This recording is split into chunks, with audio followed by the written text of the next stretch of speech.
מרגישה שנפתח לה מזל, פגשה אחד גבר גבר ורז'ל.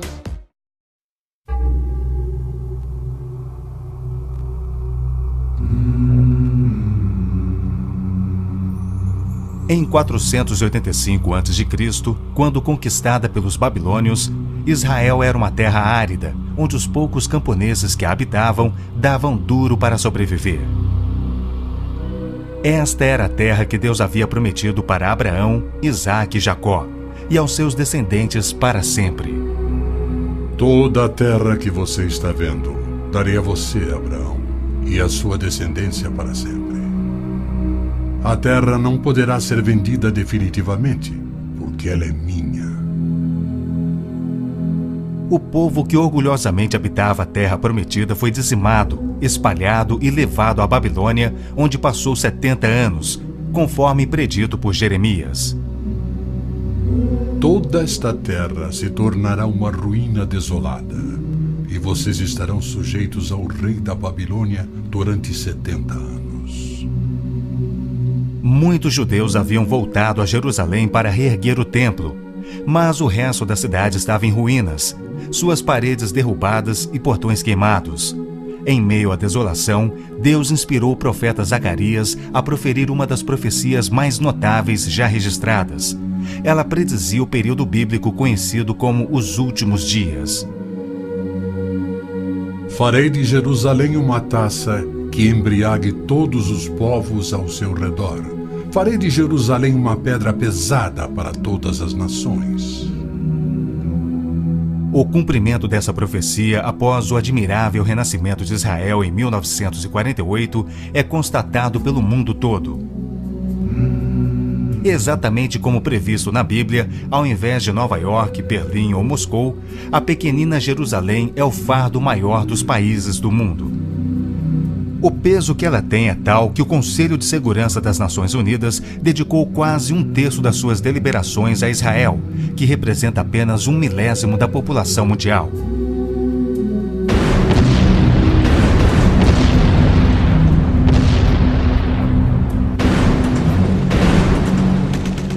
Jerusalém não seria o problema número 1 das Nações Unidas se a nação de Israel fosse facilmente intimidada, mas os seus militares são os melhores do mundo.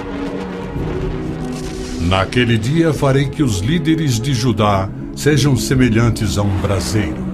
Eles consumirão todos os povos ao redor. O Senhor protegerá os que vivem em Jerusalém.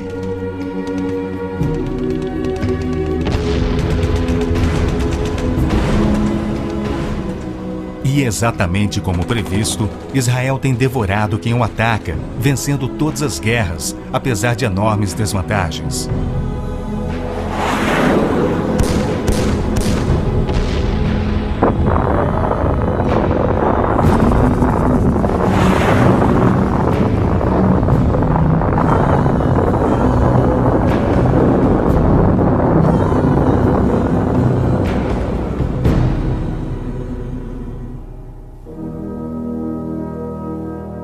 O anjo Gabriel revelou a Daniel que Jerusalém seria reconstruída e que após 483 anos viria o Messias. E que seu próprio povo, o povo de Israel, o rejeitaria e o crucificaria. Que a cidade e o templo ficariam outra vez em ruínas. E foi assim que aconteceu. Depois o ungido será morto e já não haverá lugar para ele. A cidade e o lugar santo, o templo, serão destruídos pelo povo do governante que virá. Jesus entrou em Jerusalém no dia exato da profecia, foi aclamado como Messias e depois rejeitado. Jesus mesmo profetizou: Eu lhes garanto que não ficará aqui pedra sobre pedra, serão todas derrubadas. E serão levados como prisioneiros para todas as nações. No ano 70 DC, exatamente como Cristo previu, os exércitos romanos, sob Tito, saquearam Jerusalém, derrubaram o templo de Herodes e não deixaram pedra sobre pedra. Mais de 1 milhão de judeus foram mortos e o remanescente espalhado pelas nações. Vocês serão desarraigados da terra em que estão entrando para dela tomar posse. Então o Senhor os espalhará pelas nações, de um lado ao outro da terra. Os profetas de Israel também previram o antissemitismo, que perseguiria os judeus por toda parte. Vocês serão motivo de horror e objeto de zombaria e de riso para todas as nações. Espalhados entre as nações, os judeus têm sido odiados, perseguidos e mortos como nenhum outro povo, enquanto a estéril terra de Israel permaneceu de luto. Após sua visita em 1867, o escritor Mark Twain escreveu: Belém, a terra em que os anjos cantaram não é habitada por criatura alguma. A Palestina se recobre de pano de saco e cinzas, desolada e sem beleza. Em outra de suas profecias admiráveis, Jesus declarou: Jerusalém será pisada pelos gentios, até que os tempos deles se cumpram. Jerusalém foi disputada por todos os grandes povos da história. Babilônios a dominaram, depois os medo-persas. Alexandre o Grande tomou a Palestina para os gregos em cerca de 300 a.C. Depois foram os egípcios, seguidos pelos assírios e então os romanos. Invasores islâmicos se apoderaram dela, mas foram depostos nas cruzadas. Mais tarde, os mamelucos islâmicos do Egito a tomaram. Depois, os turcos otomanos reinaram por 4 séculos. E ao longo destes séculos, os judeus ali viveram e sofreram. O pleno cumprimento das profecias bíblicas sobre Israel, Jerusalém e os judeus é a prova incontestável da existência de Deus e da veracidade bíblica. Muitos pensam que as cruzadas católicas libertaram a Terra Santa para os judeus, quando, na verdade, massacraram os judeus e tomaram a terra para a Igreja Católica. O Papa Urbano II, que organizou a primeira cruzada, desafiou seus seguidores a seguirem a estrada para o Santo Sepulcro, tomando a terra daquela raça malvada e sujeitando-a ao seu domínio. Hordas de voluntários, ostentando a bandeira da cruz, massacraram os judeus, a linhagem terrena de Cristo. Isso por todo o trajeto a Jerusalém. O líder da cruzada, Godofredo de Bouillon, jurou que se vingaria pelo sangue de Cristo, matando até o último dos judeus. Ao tomarem a cidade de Davi, seus homens perseguiram os judeus até a sinagoga e atearam fogo nela. Os papas subsequentes trataram os judeus como leprosos sem qualquer direito. Entre estes, Pio VII, Leão XII, Pio VIII e Gregório XVI. O abuso de Hitler contra os judeus alemães antes da Segunda Guerra descortinou um antissemitismo fervilhante que se estendeu por todo o mundo. Ao navio transatlântico St. Louis, abarrotado com 1.100 refugiados judeus, foi negado acesso a todos os portos nas Américas do Sul, Central e do Norte. 700 destes tinham vistos de imigração para os Estados Unidos, porém o presidente Roosevelt os enviou de volta para morrerem nos fornos de Hitler. Até mesmo a Suíça rejeitou os judeus, devolvendo-os aos seus assassinos, e serviu como banqueira de Hitler, guardando para os nazistas bilhões de dólares em ouro e dinheiro roubado das vítimas judias. No final da Segunda Guerra, a promessa de Deus de retornar o seu povo à Terra Prometida parecia mais absurdamente ilógica do que nunca. 6 milhões de judeus perderam a vida no Holocausto de Hitler, um fato que muitos continuam a negar. Embora Adolf Eichmann relatou, enquanto prisioneiro, que o massacre dos judeus foi o maior de todos os crimes, a maior dança funesta da história da humanidade.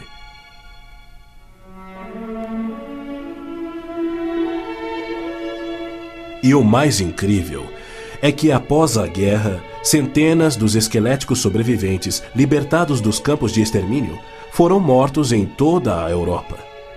Porém, Deus não esquecera das suas promessas.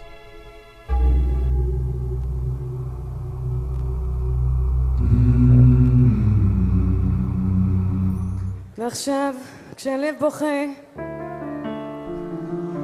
שמע ישראל,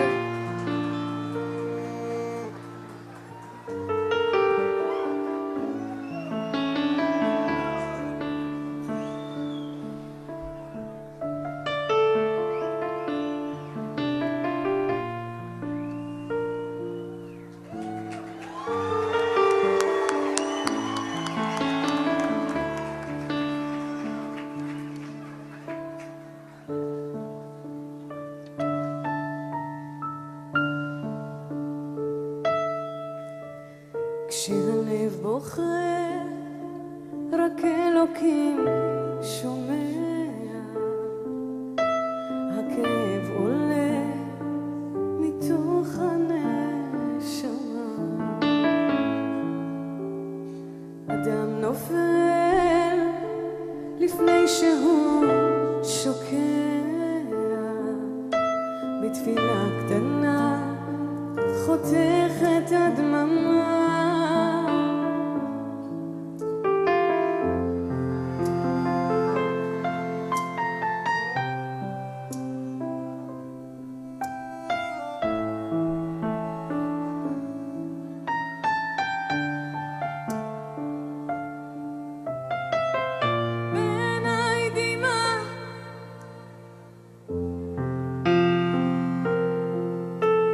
וכשהלב שותק, הנשמה זועקת,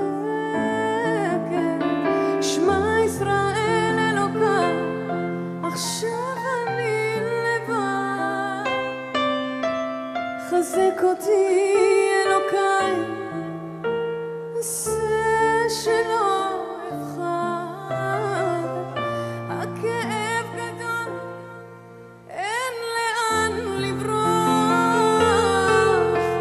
עשה שיגמר, כי לא נותר בי כוח. כשהלב בוכה, הזמן עומד מלכת, האדם רואה את כל חייו פתאום אל הלא נודע, הוא לא רוצה ללכת, לאלוקיו קורא על סף תהום.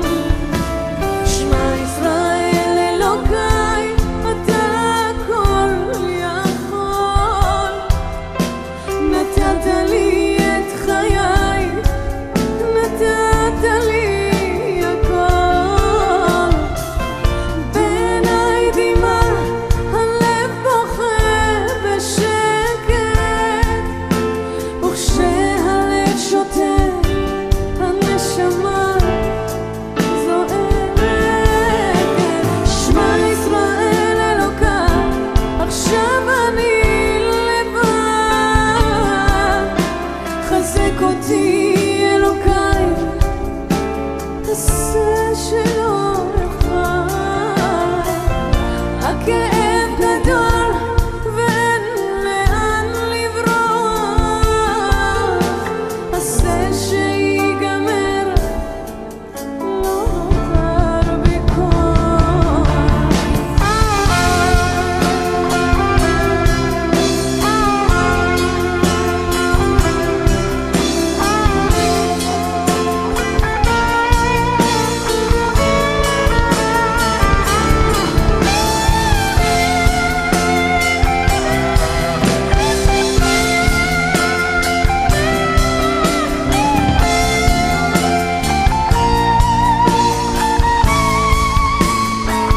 בואו נשיר כולם.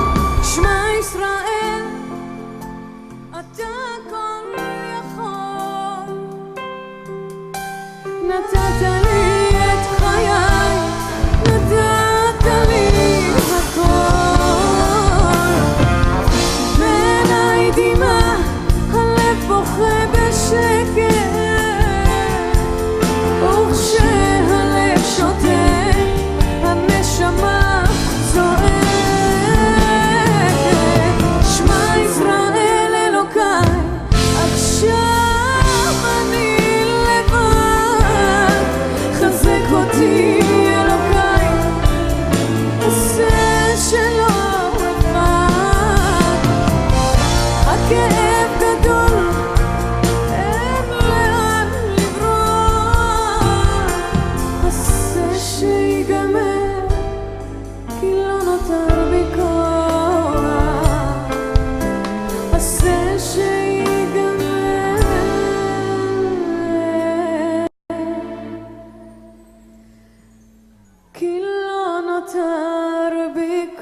רבה.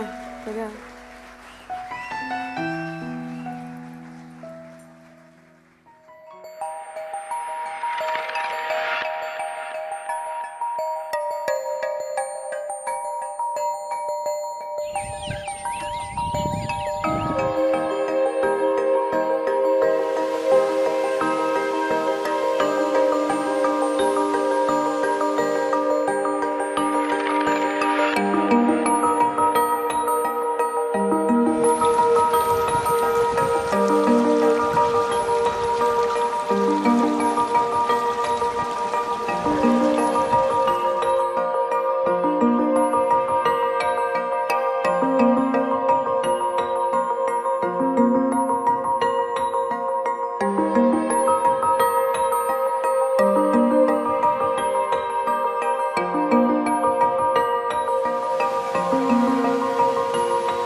היא מרגישה שנפתח לה מזל, פגשה אחד גבר גבר ורז'ל.